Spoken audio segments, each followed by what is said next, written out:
আমার স্বামী আমার ছোট বোনকে নিয়ে পালিয়ে গেছে। তারপর পুরো ২০ বছর কোনো খোঁজ ছিল না।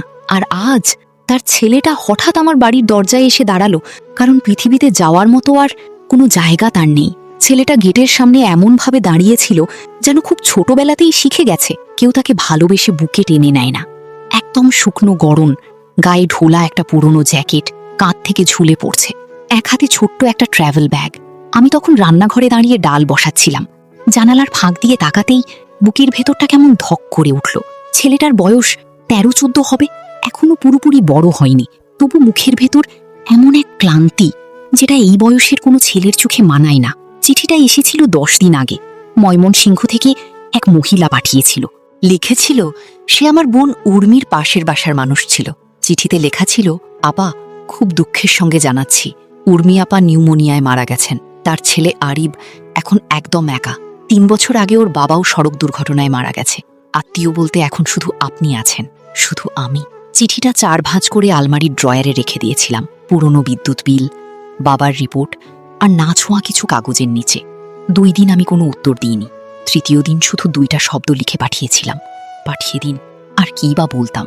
আমি ২০ বছর আমার বোনের মুখ দেখিনি, যে তার নামটা পড়লেও আজও বুকের ভেতর পুরনো ক্ষতটা ধকধক করে ওঠে।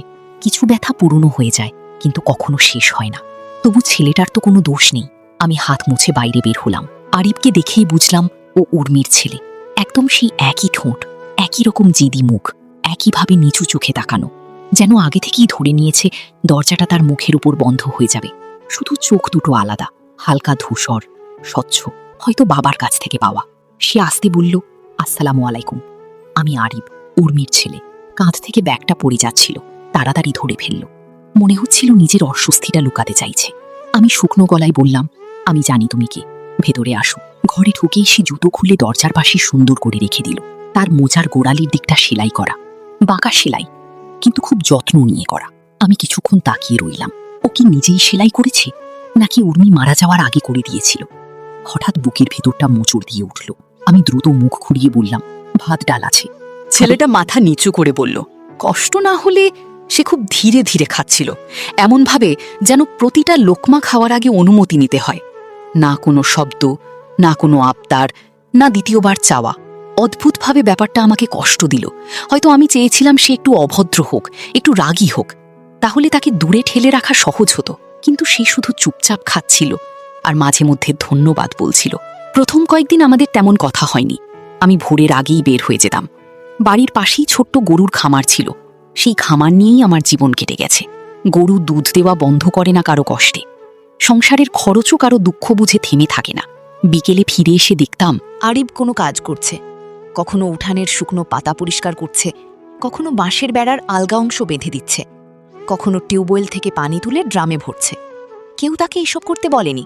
সে শুধু চারপাশে তাকিয়ে বুঝে নিত কোথায় কি দরকার, তারপর চুপচাপ করে ফেলত। ব্যাপারটা আমাকে অবাক করত আর অদ্ভুতভাবে অস্বস্তিও দিত।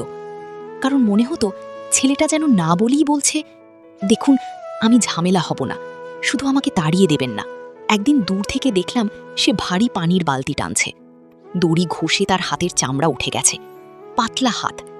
হঠাৎ আমার মাথায় একটা কথাই ঘুরতে লাগলো, এই ছেলেটা একবারও অভিযোগ করেনি, না আমার নীরবতা নিয়ে, না এই বাড়ির অচেনা পরিবেশ নিয়ে, না নিজের একা হয়ে যাওয়া নিয়ে।